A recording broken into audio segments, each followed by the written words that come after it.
అసలు ఫ్యూచర్ ఎక్కడి future city? ఈయన ఫ్యూచర్ ఏందో ఆయనకే తెలియదు. రేపు ఉంటాడా ఎల్లుండి బీక్తాడా తెలియదు. ఆడ సిటీ లేదు.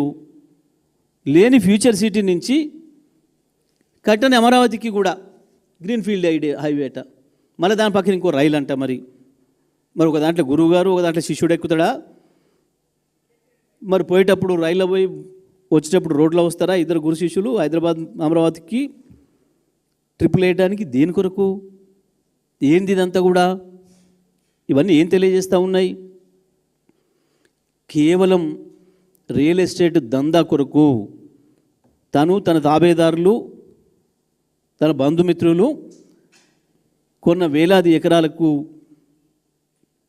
ఏదో ధరలు పెంచుకోవడానికి, డబ్బులు సంపాదించుకోవడానికి ఉపయోగపడతాయన్న ఒక దుర్మార్గమైన ఆలోచన తప్ప ఎక్కడ కూడా ప్రజల కోణం లేదు, ప్రజల అవసరాలు లేవు, దీంట్లో ప్రజల డిమాండ్ లేదు.